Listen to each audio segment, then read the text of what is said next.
Hello दोस्तों, मैं विकास कुमार आप सभी को आपके अपने YouTube channel study with Vishu sir में स्वागत करता हूं। जैसा कि आप सबको पता है कि हम लोग मैथ पढ़ रहे हैं और मैथ में अभी फ़िलहाल हम लोगों की 2 क्लासें रनिंग में है। तो कौन कौन क्लास है? एक त्रिभुज है और एक दूसरा त्रिकोणमिति का अनुप्रयोग है। तो त्रिकोणमिति का अनुप्रयोग और त्रिभुज पढ़ रहे हैं, तो अभी फ़िलहाल त्रिभुज की क्लास होगी। त्रिभुज की क्लास अभी से पहले 4 क्लासेस हो चुकी है। आज हम लोगों की त्रिभुज की 5वीं क्लास होगी। तो 5वीं क्लास में हम बोले थे क्या पढ़ेंगे। चौथी क्लास में तो हम प्रश्नावली जो 6.2 था, एक्सरसाइज 6.2, जितने भी क्वेश्चन थे सब हम सॉल्व कर दिए थे और बोले थे कि जब नेक्स्ट क्लास में मिलेंगे तो कुछ नए कंसेप्ट के साथ मिलेंगे। तो कुछ नए कंसेप्ट इसमें समझना है, तब इसके बाद ही कुछ क्वेश्चन रिवाइज होंगे। तो क्या क्या समझना है इसमें तो हम लोग त्रिभुजों की समरूपता की कसौटियाँ पढ़ेंगे। कसौटियाँ पढ़ने से पहले कुछ जानना जरूरी है। चलिए समझते हैं पहले। तो देखिए,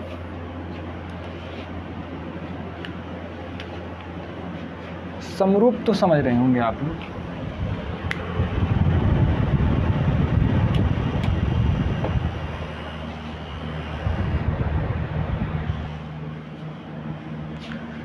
चलिए,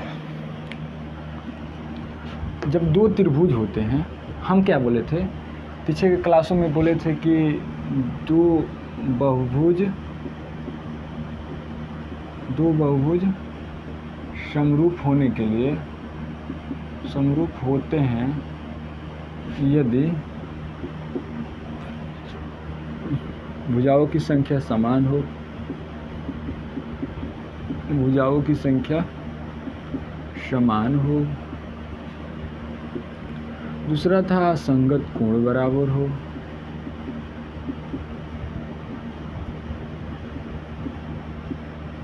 तीसरा था संगत भुजाओं का अनुपात बराबर हो। संगत भुजाओं का अनुपात बराबर हो।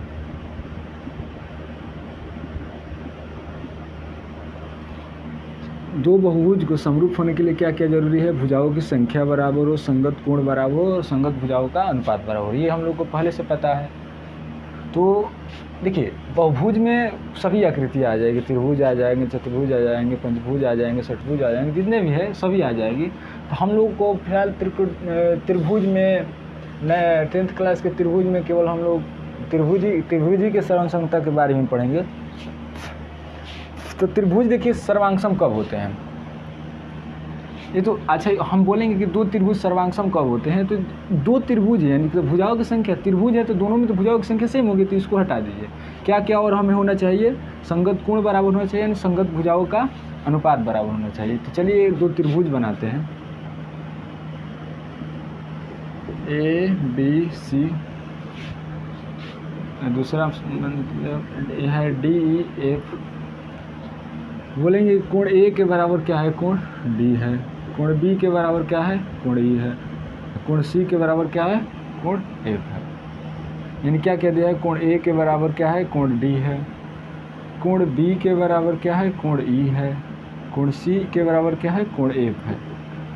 संगत कोण तो बराबर हो गया, साथ साथ क्या होना चाहिए? संगत भुजाओं का अनुपात भी बराबर होना चाहिए। तो चलिए संगत भुजाओं का अनुपात भी बराबर कर लेते हैं। तो क्या हो जाएगा? AB by D equal to BC by EF equal to AC by DF। चलिए, संगत भुजा भी बराबर हुई और संगत भुजाओं का अनुपात, संगत कोण भी बराबर हुए और संगत भुजाओं का अनुपात भी बराबर हुआ। तो हम ये नहीं कह सकते हैं कि ABC और DF समरूप है। क्या लिखेंगे? इसलिए हम लोग लिखेंगे त्रिभुज ABC समरूप। जैसे हम लोग सर्वांशों को इस तरह लिखते थे, तो समरूप में बराबर नहीं रहेगा, जो बचेगा वही क्या होगा? समरूप होगा। तो क्या लिखेंगे? त्रिभुज ABC समरूप। अब देखिए, यहाँ पर कुछ समझना है। ABC समरूप DEF लिखेंगे या FED लिखेंगे या DF, ऐसे मतलब और सारी बन सकती है। तो कौन इसमें से लिखेंगे? तो इसमें देखिए संगत लिखना है। संगत जो होगा वही लिखेंगे। देख, हम शुरू में क्या लिखें? ए। ए के संगत क्या है? देखिए जो भुजाएं बराबर ए बराबर डी, बी बराबर ई, सी बराबर एफ लिखे हैं ना, इसका मतलब है कि ए का संगत डी है, बी का संगत ई है, सी का संगत एफ है, तभी बराबर है। हम क्या बोलेंगे कि ए का संगत डी, बी का संगत ई, सी का संगत एफ। तो यहाँ भी जब समरूप लिखेंगे ना, संगत में ही लिखेंगे। तो क्या लिखेंगे? ए बी सी समरूप। अब संगत में तो क्या लिखेंगे? त्रिभुज। ए का संगत क्या है? शुरू में ए है और ए का संगत क्या है? डी है, तो क्या लिखेंगे? डी। फिर शुरू में क्या है? बी है, तो बी में बी का संगत क्या है? तो क्या लिखेंगे? ई। फिर क्या है? सी है, तो सी का संगत क्या है? एफ। तो ऐसे ध्यान से लिखेंगे, ये सही होगा, न कि इस तरह नहीं लिखेंगे। समरूप त्रिभुज एफ ई डी गलत हो जाएगा। या हम लोग इस तरह भी नहीं लिखेंगे, त्रिभुज ए बी सी समरूप त्रिभुज डी एफ ई, इस तरह लिख देंगे, गलत हो जाएगा। या हम लोग इस तरह भी नहीं लिख सकते हैं, जैसे हम यहाँ पर इस बार लिख देते हैं त्रिभुज बी सी ए समरूप। अगर बी सी ए लिखे हैं ना, तो इधर भी कुछ दूसरा होगा। तो देखिए यहाँ से शुरू करते हैं, बी सी ए। तो बी के संगत क्या है? बी के संगत देखिए क्या है? ई है, तो क्या होगा? त्रिभुज ई। अब सी के संगत क्या है? सी के संगत एफ है, तो क्या लिखेंगे? यहाँ पर एफ लिखेंगे। अब ए के संगत क्या है? डी है, तो क्या लिखेंगे? डी।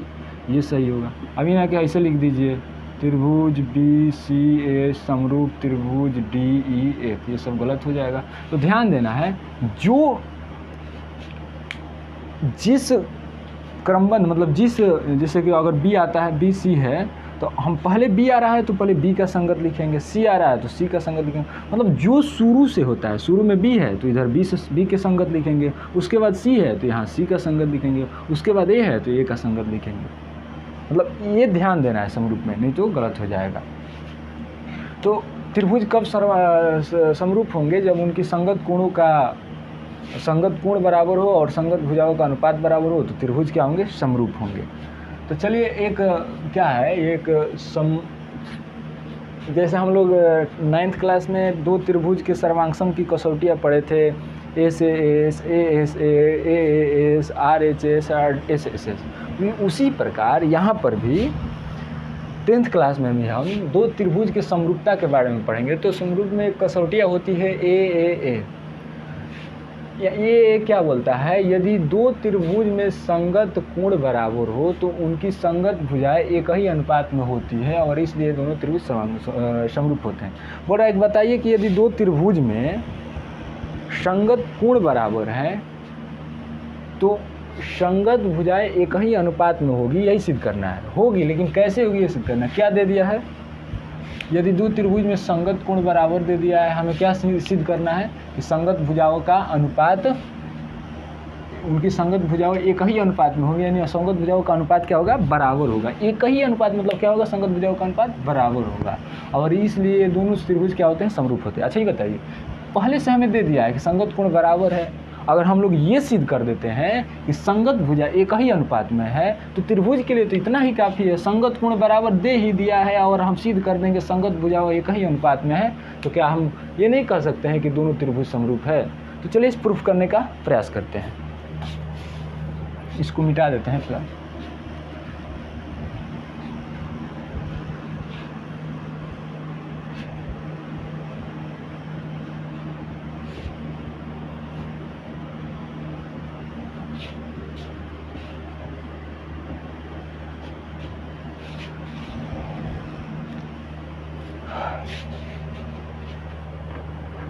चलिए प्रूफ करते हैं। प्रूफ करने से पहले हम दो आकृति बनाएंगे, दो त्रिभुज बनाएंगे। एक त्रिभुज ये रहा, एक त्रिभुज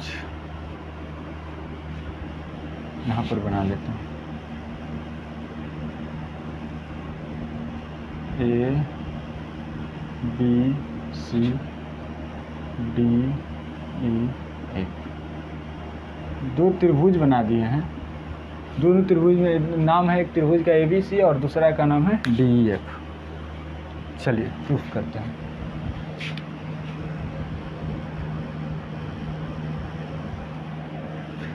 दिया है त्रिभुज ABC और त्रिभुज DEF में देखिए ये त्रिभुज दिया नहीं था, हम त्रिभुज अपने से बना लिए हैं, लेकिन इतना बोल रहा है कि क्या दिया है कि संगत कोण बराबर है। तो मान लिए हैं दो त्रिभुज केवल बोल दिया है, तो हम मान लिए हैं कि दो त्रिभुज क्या है, ABC और DF है, जिसमें क्या बराबर है। आप ऐसे लिखिए कि माना त्रिभुज ABC और त्रिभुज DF है, जिसमें क्या है, कोण A बराबर कोण D, कोण B बराबर कोण E और कोण C बराबर कोण F। तो देखिए संगत कोण ही केवल बराबर है, तो हम संगत कोण बराबर कर दिए। तो सिद्ध करना है, क्या सिद्ध करना है, संगत भुजाओं का अनुपात बराबर हो। देखिए हम संगत भुजा कैसे लिखेंगे, एक बार संगत भुजा भी लिखना सिखा दे रहे हैं। जैसे यहाँ देखेंगे कि कोण A और D बराबर है, क्या है, कोण A और D बराबर है। तो हम पीछे भी बताए थे, अब भी बता रहे हैं कि अगर बराबर कोण का संगत भुजा का अनुपात निकालना है तो क्या करेंगे, जो कोण बराबर है ना उसका भुजा लेंगे और अनुपात में लिख देंगे। तो क्या है, A और D बराबर है, A और D का संगत, जिस कोण का संगत हमें भुजा निकालना है ना, तो उस कोण के सामने जाएंगे। क्या करेंगे, उस कोण के सामने जाएंगे। तो देखिए A और D का संगत निकालना है, दोनों को अनुपात में बैठा देना है। तो A के संगत के लिए सामने, जिस कोण का संगत भुजा निकालना है तो उसके सामने जाएंगे। तो A का संगत भुजा निकालने के लिए A के सामने जाएंगे, तो A है, A के सामने की भुजा क्या है, देखिए BC है। तो क्या लिखेंगे यहाँ पर, बोलिएगा BC। और फिर देखिए जो संगत कोण बराबर है उसका अनुपात लिखना है। तो ये भी इसके बराबर ये है, तो इसका अनुपात लिखेंगे कोण D। तो कोण D के सामने की भुजा क्या है, देखिएगा कोण D ये है और इसके सामने की भुजा क्या है, EF है। तो यहाँ पर क्या लिखेंगे, EF। फिर देखिए अब इसका काम हो गया, अब इसमें आएंगे कोण B। तो कोण B ये है, कोण B के सामने की भुजा क्या है, देखिएगा तो क्या है, AC है, क्या है, AC है। और इसी प्रकार E है, तो E के सामने ये है, E है, तो E के सामने की भुजा क्या होगी, DF होगी, क्या होगी, DF होगी। और फिर ये वाला है, तो कोण C के सामने की भुजा क्या है, AB है, क्या है, AB है, बाई F की सामने की भुजा क्या है, DE है, DE है। तो बोल रहा है कि क्या सिद्ध करना है कि अगर जो संगत कोण है उसकी जो कोण बराबर है उनकी संगत भुजा का अनुपात है ना, वो क्या होगा, आपस में बराबर होगा। यही सिद्ध करना है हम लोगों को कि जो संगत भुजा है, संगत भुजा कैसे निकालते हैं, फिर एक बार बता रहे। देखिए संगत भुजा निकालने के लिए देखेंगे जो कोण बराबर है ना उसकी सम्मुख का भुजा लेंगे और उसको अनुपात में लिख देंगे। A और D बराबर है, A का सम्मुख BC है और D का सम्मुख EF है, इसको अनुपात में लिख दिए तो क्या होगा, संगत भुजाओं का अनुपात हो जाएगा। तो चलिए आगे बढ़ते हैं, आगे बढ़ेंगे, इसमें कुछ रचना करेंगे। क्या रचना करेंगे, यदि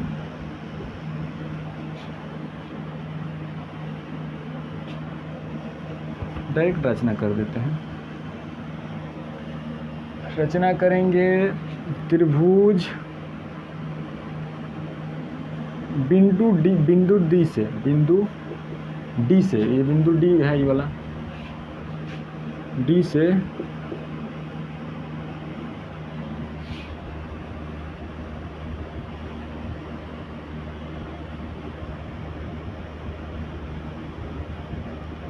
बिंदु D से DP इक्वल टू AB लिया, AB और DQ इक्वल टू AC लिया और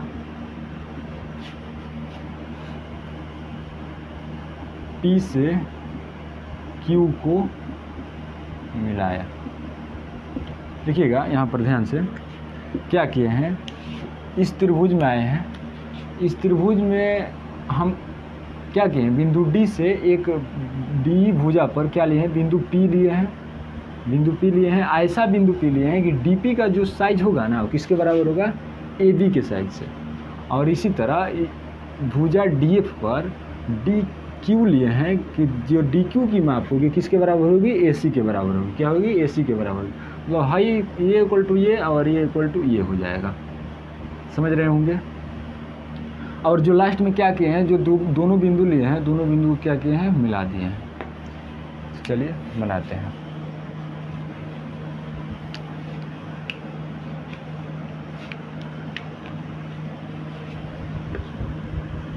चूँकि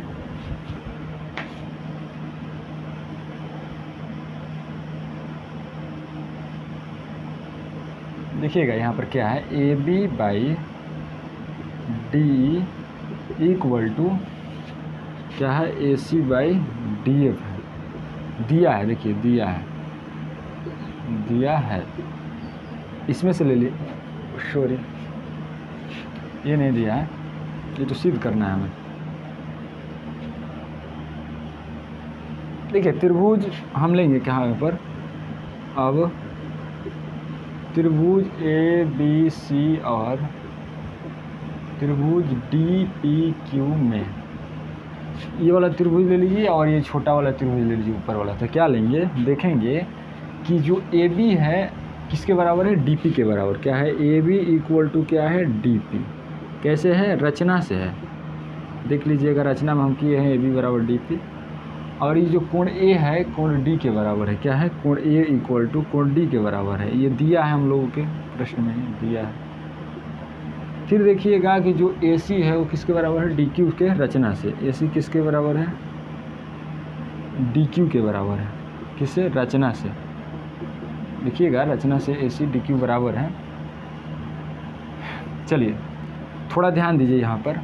देखिए ये देख रहे हैं कि ये क्या है, भुजा है और ये भी है भुजा है। क्या क्या लिए हम लोग, ए बी और ए सी, ए बी और ए सी। और जो कोण ए है दोनों भुजा के क्या है, बीच में है।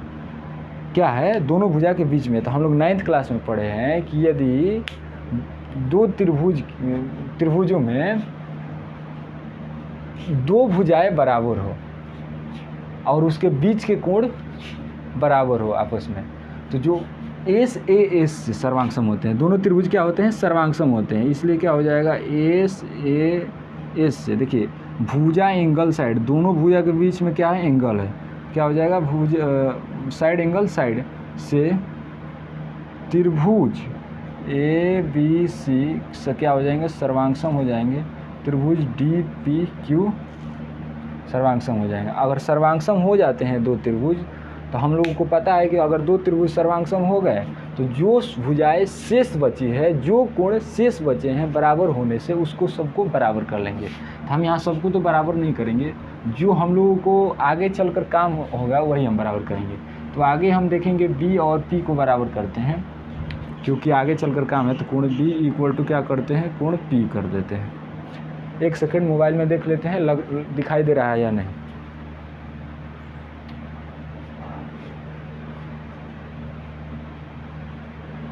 चलिए दिखाई नहीं दे रहा है, इसको दोबारा लिखते हैं, यहाँ लिखते हैं। देखिएगा यहाँ पर ये भुजा है, ये कोण है, ये भुजा है। देख रहे हैं कि दोनों भुजा के बीच में यह क्या है, कोण है। तो सर्वांगसम का एक नियम है कि अगर दो भुजाओं के बीच में एक कोण किसी दूसरे त्रिभुज के, एक त्रिभुज के दो भुजाओं का, दो भुजा और बीच का कोण दूसरे त्रिभुज के दो भुजा और बीच के कोण के बराबर है, तो समझिए कि दोनों त्रिभुज क्या है, सर्वांगसम है। क्या लिखेंगे, त्रिभुज, इसलिए एस ए एस से त्रिभुज क्या लिखेंगे, त्रिभुज ए बी सी सर्वांगसम त्रिभुज डी पी क्यू। इसलिए हमें पता है कि जब दो त्रिभुज सर्वांगसम हो जाते हैं तो जो शेष कोण होते हैं, जो बचे कोण होते हैं, जो बचे भुजा होते हैं, जो बराबर, हम लोग को नहीं पता है कि बराबर है या नहीं है, लेकिन सर्वांगसम होने के बाद सभी भुजाएं, सभी कोण को आपस में बराबर कर लिया जाता है। तो सभी को तो नहीं करेंगे, लेकिन जो हमें ज़रूरत है और कोण बी और कोण पी की ज़रूरत है तो लिख लेंगे कोण बी इक्वल टू कोण पी। इसका नाम दे देते हैं, चलिए नाम नहीं देंगे फिलहाल, आगे चलेंगे और नाम की ज़रूरत हो तो ज़रूर देंगे। चलिए, चूँकि कोण बी बराबर कोण ई क्या है, दिया है। देखिएगा दिया है, कोण बी बराबर कोण ई क्या है, दिया है, कोण बी बराबर कोण ई। इसलिए हम क्या कह सकते हैं, कोण बी पी के बराबर है। और हमें क्या पता है कि कोण, अभी कुछ देर पहले हम लोग क्या ज्ञात किए, कोण बी क्या है, कोण पी के बराबर है। और अब भी तो ज्ञात हुआ, लेकिन पहले से क्या पता है कि कोण B क्या है, कोण E के बराबर है। तो हम ये नहीं लिख सकते हैं कि कोण P इक्वल टू कोण E, लिख सकते हैं। चलिए, कोण P इक्वल टू E यानी कि कोण P ये है और कोण Q ये है। चूंकि कोण P और कोण E क्या है, संगत कोण है, ध्यान दीजिए संगत कोण है, इसलिए PQ समांतर EF। ध्यान दीजिएगा कैसे संगत कोण। हम लोग पढ़े हैं कि जब दो लाइन को एक तिर्यक रेखा काटे, यदि उनके संगत कोण बराबर है तो दोनों लाइन क्या होती है, समांतर होती है। 9th क्लास में ही पढ़े हैं कि जब दो लाइन को एक तिर्यक रेखा काटने से अगर संगत कोण बराबर हो जा रहे हैं तो ये जो दोनों लाइन होगी क्या होगी, आपस में समांतर होगी। तो चूंकि कोण P और कोण E संगत कोण है और बराबर भी है, तो क्या हो जाएगा, PQ समांतर EF हो जाएगा। चलिए इतना उतार लीजिए, हम तब से मिटाएंगे तब आगे बढ़ेंगे।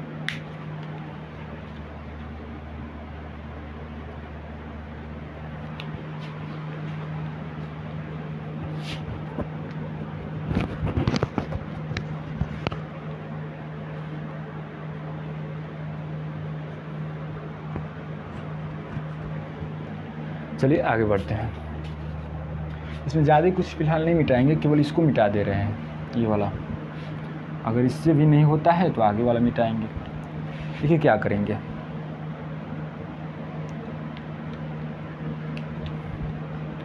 देखिएगा, अगर क्या हम लोग अभी तक पहुंच चुके हैं कि PQ क्या है, EF के समांतर है। देखिए PQ क्या है, EF के समांतर है। समांतर क्यों होगा, फिर बता रहे हैं कि जब दो रेखाओं को एक तिर्यक रेखा काटे और उस तिर्यक रेखा के काटने से संगत कोण बराबर हो जाते हैं तो समझिए कि जो दोनों रेखा है ना आपस में क्या है, समांतर है। तो PQ समांतर क्या हुआ, EF हुआ। तो PQ समांतर EF होगा। ये देख रहे हैं कि त्रिभुज है, त्रिभुज में एक भुजा के समांतर क्या है, PQ है। तो क्या लिख सकते हैं, DP बाई PE, क्या लिख सकते हैं, DP by PE। DP by PE नहीं लिखे, ये भी लिख सकते हैं, DP बाई D लिखेंगे। क्या लिखेंगे, DP by DE equal to क्या लिखेंगे, अगर DP पहले छोटा लिए हैं ऊपर वाला, तब क्या लिए हैं, बड़ा वाला लिए हैं, तो फिर यहाँ भी क्या लेंगे, छोटा वाला लेंगे तब बड़ा वाला लेंगे। तो छोटा वाला का नाम है DQ और बाई DF। क्या लिखेंगे, DQ बाई DF। चलिए, या हम लोग क्या लिख सकते हैं, DP देखेंगे किसके बराबर है, देखिएगा DP किसके बराबर है, AB के बराबर है। तो क्या लिखेंगे, AB by DE equal to, अब देखेंगे DQ किसके बराबर है, AC के बराबर है। तो क्या लिखेंगे, AC बाई DF। क्या है, AC बाई DF लिख सकते हैं। इसी प्रकार क्या हो सकता है, इसी प्रकार AB by DE equal to BC by EF साबित कर सकते हैं, बराबर कर सकते हैं। समीकरण 2 मानेंगे। जैसे हम लोग ये के हैं वैसे ही ये भी कर सकते हैं। तो देख रहे हैं कि AB by DE equal to AC by DF है और AB by DE equal to BC by EF है। यानी समीकरण 1 और 2 में देखेंगे, 1 और 2 में देख रहे हैं कि इसके बराबर AB बाई DE के बराबर AC बाई DF भी है और AB बाई DE के बराबर क्या है, BC बाई EF है। तो क्या लिख सकते हैं, AB by DE equal to AC by DF equal to BC by EC। एक सेकंड देख लेते हैं, सॉरी दिखाई नहीं दे रहा है, इधर लिख देते हैं। क्या करेंगे, इधर लिखेंगे। देखेंगे समीकरण 1 और 2 को आप तुलना कीजिएगा तो क्या आप लोगों को मिलेगा, AB by DE equal to BC by EC equal to क्या लिख सके, AC by DF, AC by DF। यही हम लोग को प्रूफ करना था। क्या लिखेंगे, प्रूफ। अगर ये पता चल गया तो आप यहाँ से भी लिख सकते हैं कि इसका हमें क्या दिया था, संगत कोण क्या दिया था, बराबर दिया था। हम लोग संगत भुजाओं का अनुपात बराबर कर लिए, इसलिए क्या लिख सकते हैं कि त्रिभुज ABC समरूप त्रिभुज DEF। चलिए,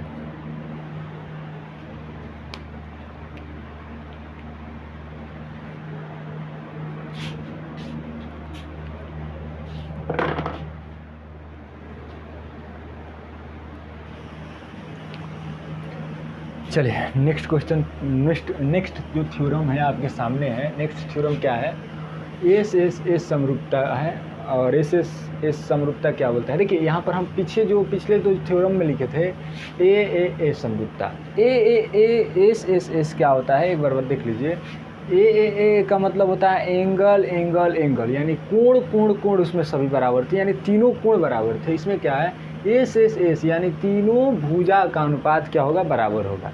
एस एस एस मतलब क्या होता है? भुजा होता है, साइड साइड साइड। देखिए यहाँ पर क्या बोल रहा है, यदि दो त्रिभुज में, देखिए त्रिभुज हम सिंबल से काम चला रहे हैं, अब त्रिभुज नहीं लिखे हैं, आप त्रिभुज लिखिएगा या सिंबल से भी वही एक होता है।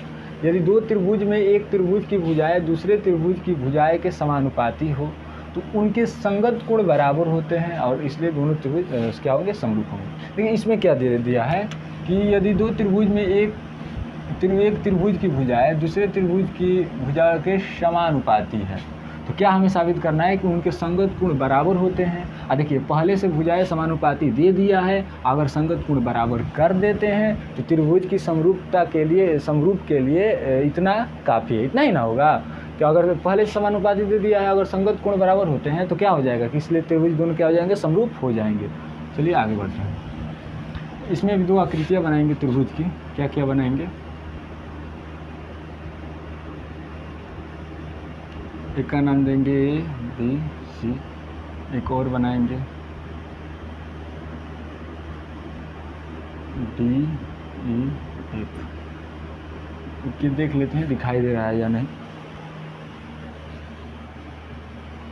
चलिए दिखाई दे रहा है। क्या करेंगे इसके बाद? चलिए जो दिया है वो पहले लिखते हैं, प्रूफ करेंगे। क्या दिया है? दिया है त्रिभुज, मान लेते हैं क्योंकि दिया नहीं है त्रिभुज, हम लोग माने हैं। तो माना त्रिभुज ए बी सी और त्रिभुज डी ई एफ में क्या क्या दिया है वही लिख लेंगे। त्रिभुज डी ई एफ है जिसमें दिया है, क्या दिया है बोलिएगा? भुजाओं का अनुपात बराबर दे दिया है। तो लिख देते हैं A B by D equal to B C by E F equal to A C by D F. तो हमें सिद्ध करना है, क्या करना है? इनके जो संगत कोण है बराबर है। जो भुजाओं का संगत क्या होगा?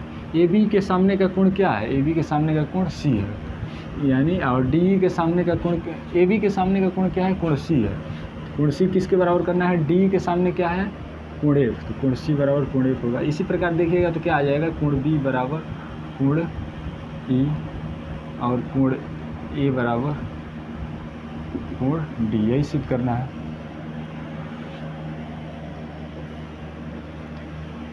चलिए प्रूफ करते हैं। इसमें भी रचना करेंगे। रचना सेम जैसे हम पीछे के थ्योरम में किए थे उसी तरह इसमें भी करेंगे। रचना क्या करेंगे? बिंदु डी से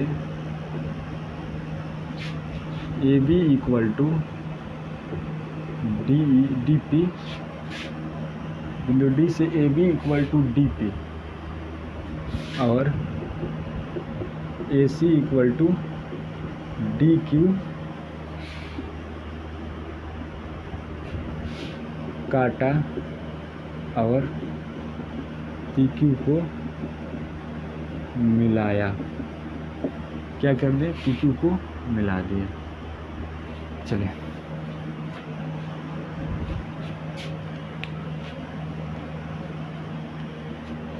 देखिए क्या कर दिए हैं, इसके बराबर ये लिए हैं और इसके बराबर ये लिए हैं।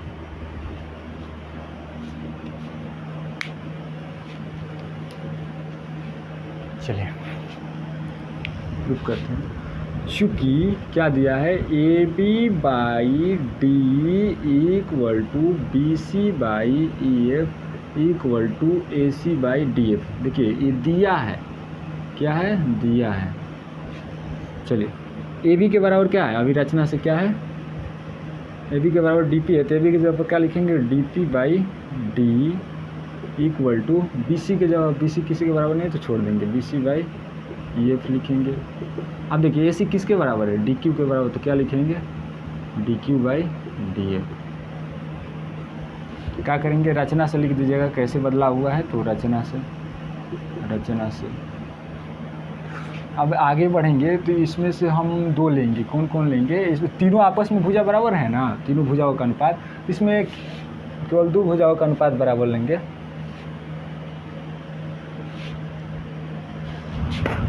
चलिए क्या लेंगे, DP by DE equal to DQ by DF, ये दोनों लेते हैं, तीनों आपस में बराबर हो तो आप चाहे जो जिसका ज़रूरत हो हम वो भी ले सकते हैं। हम ये वाला लिए हैं, दोनों बराबर है।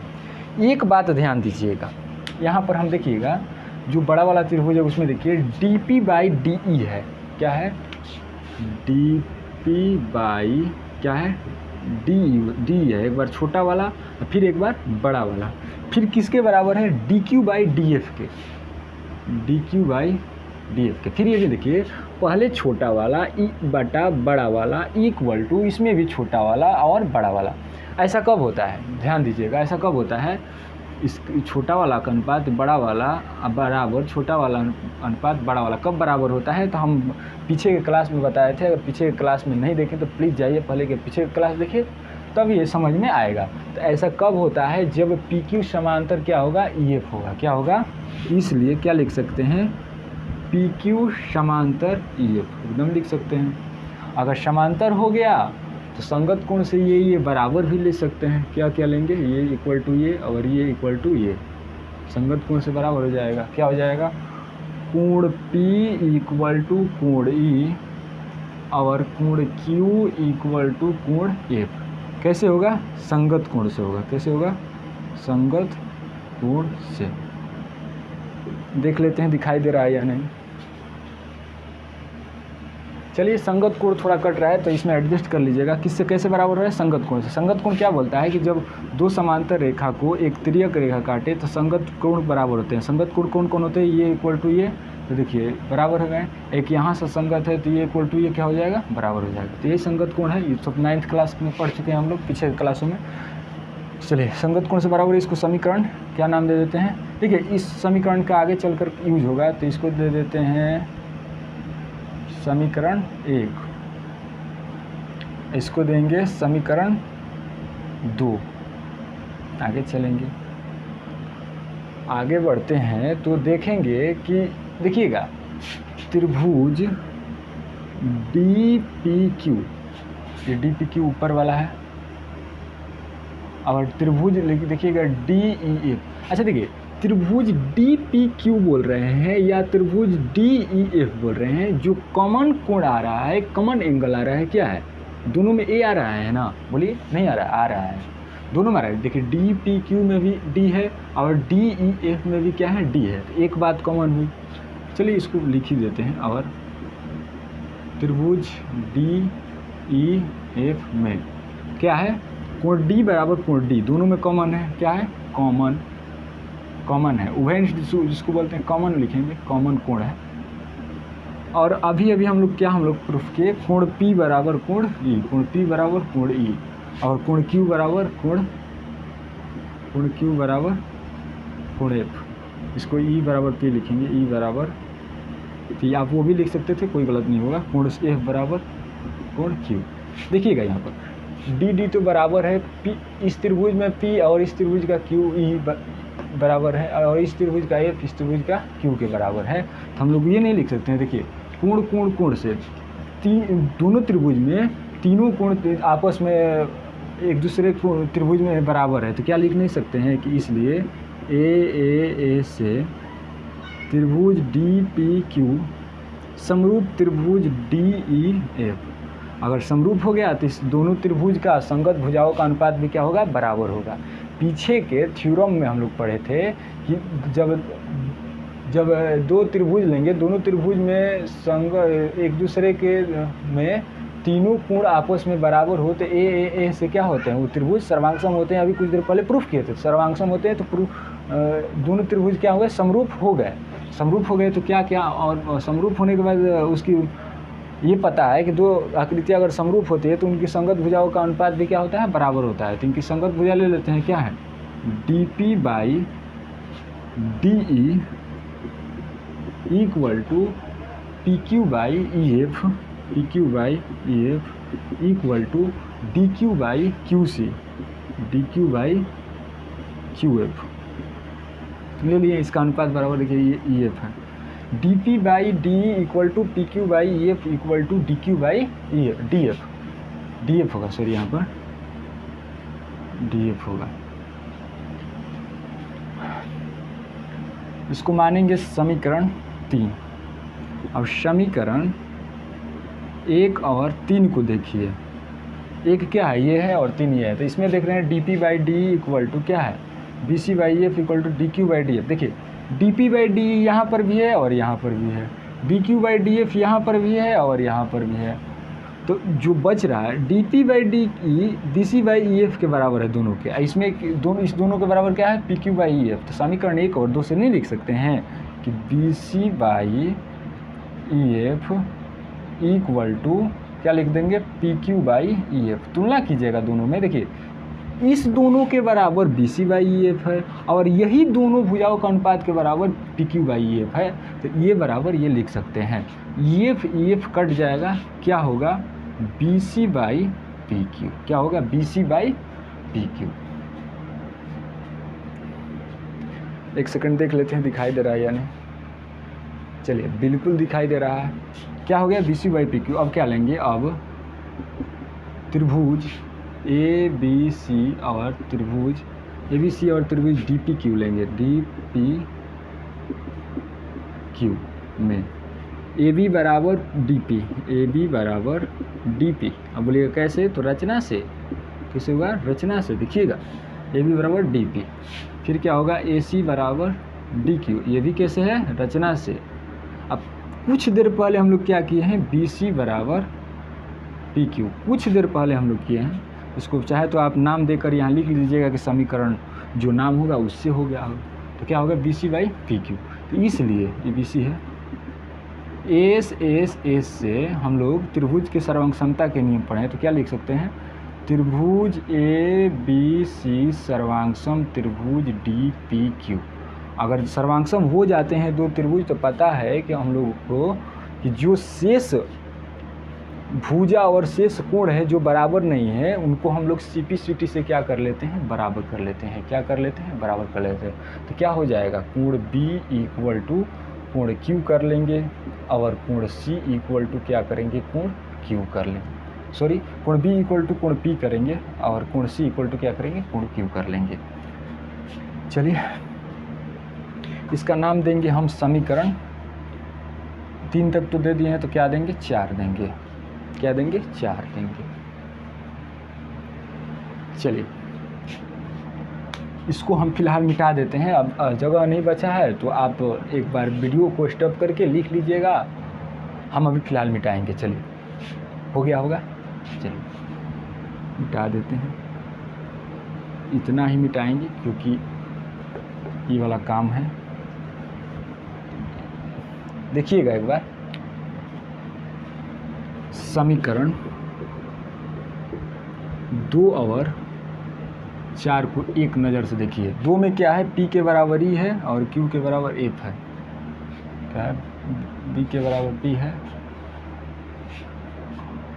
अच्छा एक सेकेंड, यहाँ पर हम ये नहीं लिखे हैं, ये भी लिख सकते हैं हम लोग। क्या लिख सकते हैं, कोण A बराबर कोण D, क्योंकि दोनों क्या है, सर्वांगसम है। तो इसका क्या नाम देंगे, समीकरण 4। चलिए ध्यान देंगे, क्या क्या हम समीकरण 4 हैं, एक बार समीकरण 4 यहाँ लिख देते हैं। क्या क्या समीकरण 4 है, कोण A बराबर कोण D, कोण B बराबर कोण P, कोण C बराबर कोण Q। अब समीकरण 2 से देखते हैं कि कोण B बराबर कोण E, कोण A बराबर कोण D। कोण A के बराबर कोई नहीं है तो छोड़ देंगे। कोण B, तो कोण B देखेंगे किसके, कोण B है, कोण P किसके बराबर है, कोण ई के बराबर, तो कोण पी की जगह कोण ई लिख सकते हैं। बोलिए कोण बी इक्वल टू कोण पी, तो कोण पी किसके बराबर है, कोण ई के बराबर, तो क्या लिखेंगे कोण ई। और कोण सी, फिर देखिए यहाँ कोण क्यू किसके बराबर है, कोण एफ के बराबर, तो कोण क्यू की जगह क्या लिखेंगे कोण एफ। अब देखिए हम लोग क्या प्रूफ करना था, कोण सी बराबर कोण एफ, कोण बी बराबर कोण ई, ए बराबर कोण डी, तो इसलिए क्या लिखेंगे, इसलिए यही प्रूफ करना था। और इसलिए त्रिभुज ए बी सी समरूप त्रिभुज डी ई एफ प्रूफ। चलिए आशा करते हैं आप लोग समझ गए होंगे। अगर नहीं समझ में आया है तो प्लीज़ हमें व्हाट्सअप कीजिए, समझाने का ज़रूर प्रयास करेंगे। चलिए उतारिए फटाफट।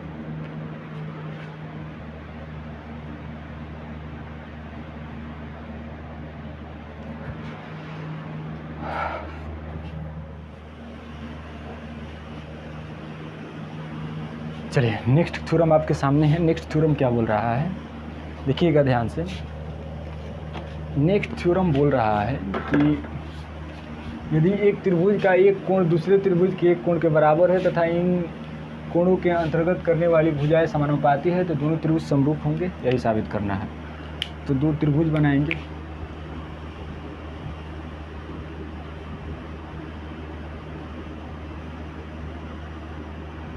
ये क्या है, ए बी सी है, क्या है डी ई एफ,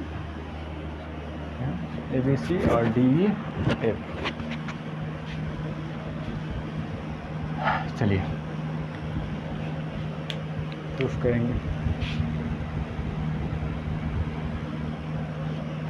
दिया है त्रिभुज ए, देखिए ABC त्रिभुज और DF दिया नहीं है, बार बार बोल रहे हैं, मान लिए हैं। और जो मान लेने के बाद जो दिया है वो लिख रहे हैं, ABC और त्रिभुज DEF में। देखिएगा यहाँ पर ध्यान से क्या दिया है, एक कोण बराबर है, तो मान लेते हैं A और D बराबर होगा, A और D बराबर कोण A बराबर कोण D। फिर दिया है एक कोण बराबर है दूसरे त्रिभुज के तथा इन कोणों के, देखिए एक कोण बराबर है तथा इन कोणों के अंतर्गत करने वाली भुजाएं। देखिए जो कोण बन रहा होगा ना, जिसे हम बोलेंगे कि ये कोण है, तो बोलेंगे इस कोण को अंतर्गत यानी बनाने वाली भुजाएं कौन है, तो ये है और ये है। इन दोनों को अंतर्गत करने वाली, इस कोण को अंतर्गत करने वाली भुजाएं कौन कौन है, ये है। तो मतलब जिससे बना होता है वही क्या होती है, अंतर करने वाली भुजाएं होती है। तो ये बोल रहा है कि इन दोनों को अंतर्गत करने वाली भुजाएं समान अनुपात में होती है। तो इस कोण को अंतर्गत करने वाली भुजाएं ये है और इस ये है, और इस कोण को अंतर्गत करने वाली भुजाएं ये और ये है। तो इस दोनों का अनुपात समान है, ये भी दिया है। तो क्या लिखेंगे, ए बी बाई क्या लिखेंगे डी ई, क्या लिखेंगे A B by D E और A C by D F लिखेंगे। यानी अंतर्गत करने वाली भुजाएं क्या है, समान अनुपात में है, A C by D F. समान अनुपात यानी बराबर अनुपात हो जाएगा। तो सिद्ध करना है त्रिभुज ए बी सी समरूप त्रिभुज डी ई एफ। चलिए प्रूफ करते हैं। इसमें भी वही करेंगे, रचना करेंगे। पहले रचना क्या करेंगे, बिंदु डी से ए बी बराबर डी पी और ए सी बराबर डी क्यू काटा, पी क्यू को और पी क्यू को मिलाया, पी क्यू को मिला दिए हैं। ये यहाँ पर क्या लेंगे, पी लेंगे बिंदु एक क्या लेंगे, क्यू लेंगे। क्या करेंगे, ई मतलब ये बराबर ये है और इसके बराबर ये है, और पी से क्यू को मिला दिए हैं। यही किया है, जैसे पीछे करते आ रहे वैसे भी इसमें भी किए हैं। चलिएगा ध्यान दीजिए, चूँकि A B by D equal to A C by D F. बोलिए कैसे हुआ, तो देखिए दिया है, क्या है, दिया है। इसलिए देखिएगा ए बी किसके बराबर है, डी पी के बराबर, तो क्या लिखेंगे डी पी। देखिएगा ए बी किसके बराबर है, डी पी, और डी किसके बराबर नहीं तो छोड़ देंगे। ए सी किसके बराबर है, डी क्यू के, तो क्या लिखेंगे D Q by D F. D F नीचे है तो नीचे लिख दिए हैं। तो ध्यान दीजिएगा ये बात, D P by D E, D P by D equal to D Q by D F. यानी ये छोटा वाला बाटा ये बड़ा वाला इक्वल टू ये छोटा वाला ये बड़ा वाला। पीछे क्लास में बताया है ये कब होता है, जब पी क्यू समानांतर क्या होती है, ई एफ होती है। इसलिए पी क्यू समांतर ई एफ। ध्यान देना है, PQ समांतर EF, और PQ समांतर EF हो गया तो संगत कोण क्या क्या हो जाएंगे, कोण P बराबर कोण E, इसलिए क्या हो जाएगा, कोण P बराबर E या कोण Q बराबर कोण F। अब बोलिए कैसे हुआ, तो संगत कोण से लिख लीजिएगा। चलिए आगे बढ़ते हैं। आगे बढ़ेंगे तो देखेंगे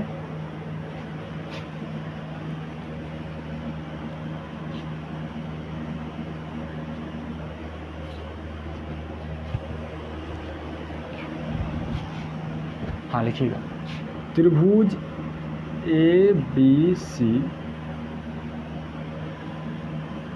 इसको समीकरण एक नाम दे देंगे, त्रिभुज ABC और त्रिभुज DPQ में AB बराबर क्या है, DP है। बोलिएगा कैसे, तो रचना से इसी प्रकार कोण A बराबर कोण D है, दिया है, क्या दिया है आप लोग देख लीजिएगा। AP बराबर DP रचना से आया है, कोण A बराबर कोण D दिया है, और AC बराबर DQ भी कैसे आया है, रचना से आया है। इसलिए SAS से देखिएगा दो गो भुजा है और दोनों भुजा के बीच का कोण है, दो गो भुजा है और दोनों भुजा का बीच का कोण है, तो इसलिए क्या लिख सकते हैं, SAS से त्रिभुज ABC सर्वांगसम सर्वांगसम त्रिभुज DPQ, इसलिए सर्वांगसम हो जाता है तो शेष जो CP CT से एंगल एंड से भुजा होते हैं बराबर होते हैं। क्या लिख सकते हैं, B इक्वल टू P, क्या लिखेंगे, कोण B इक्वल टू कोण P, और कोण C इक्वल टू कोण Q, कोण C इक्वल टू कोण Q। चलिए इसको बोलेंगे समीकरण 2। समीकरण 1 और 2 को देखिए, समीकरण 1 और 2 से देखिएगा तो क्या है, समीकरण 1 में P के बराबर E है, इसमें P के बराबर क्या है, B है, तो देखेंगे P बराबर E है और यहाँ P बराबर B है, दोनों P के बराबर है, तो P के बराबर E है और P के बराबर B है, तो BEB बराबर नहीं हो जाएगा, कोण B बराबर कोण E।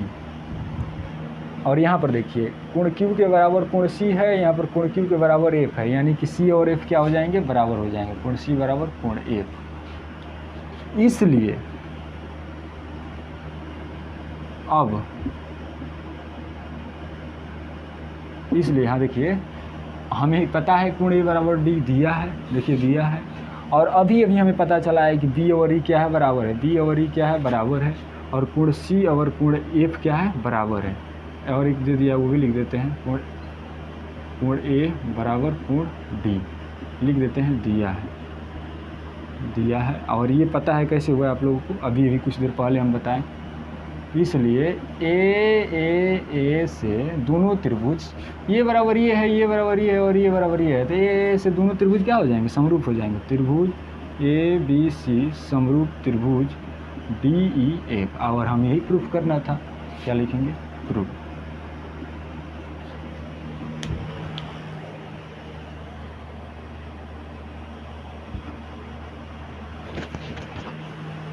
चलिए आज इतना ही, नेक्स्ट क्लास में मिलते हैं और नेक्स्ट क्लास में कुछ प्रश्नों के साथ मिलेंगे। आज तो केवल हम लोग थ्योरम के बारे में पढ़े कि थ्योरम जैसे हम लोग 9th क्लास में पढ़े थे कि त्रिभुज, दो त्रिभुज सर्वांगसम कब कब होते हैं, कब कौन कौन सी कसौटियाँ से बराबर होते हैं, इसी प्रकार 10th में भी हम लोग पढ़ लिए कि समरूप कब होते हैं, समरूप के कौन कौन से कसौटियाँ होते हैं। तो समरूप होने के आज हम लोग 3 कसौटियाँ पढ़े हैं, कौन कौन पढ़े हैं, शुरू में तो हम आए तो क्या पढ़े, ए मतलब एंगल एंगल एंगल, जिसको हिंदी में कोण कोण कोण बोलते हैं, और इसका अर्थ है कि दो त्रिभुजों के अगर एक त्रिभुज के तीनों कोण दूसरे त्रिभुज के तीनों कोण के बराबर होंगे तो दोनों त्रिभुज क्या होंगे, समरूप होंगे। 2 नंबर को थ्योरम हम लोग देखें कि एस साइड साइड साइड यानी भुजा भुजा से अगर एक त्रिभुज के तीनों भुजा दूसरे त्रिभुज के तीनों भुजाओं के अनुपात के बराबर हैं तो क्या होते थे, ये दोनों भी समरूप होते थे। और तीसरी अभी पढ़े हैं कि यदि एक त्रिभुज के एस है साइड एंगल साइड कि यदि एक त्रिभुज का एक कोण दूसरे त्रिभुज के एक कोण के बराबर है तथा इन कोणों के अंतर्गत के वाली भुजाएं समानुपाती है तो दोनों त्रिभुज समरूप होते हैं। 3 समरूप पढ़ चुके हैं और तीनों अगर आप लोग समझ गए होंगे ठीक। अगर नहीं समझ में आया तो प्लीज़ हमें कमेंट कीजिएगा। मेरा व्हाट्सअप नंबर है, आप लोग डिस्क्रिप्शन में दे दूंगा, वहाँ से आप कमेंट ज़रूर व्हाट्सअप कीजिएगा, हम ज़रूर समझाने का प्रयास करेंगे। और आज इतना ही, और इसको कल हम एक नज़र और डालेंगे कि थोड़ा और तब से आगे बढ़ेंगे और आगे कल प्रश्नावली 6.3 एक्सरसाइज 6.3 शुरू होगा। चलिए मिलते हैं नेक्स्ट क्लास में। Thank you.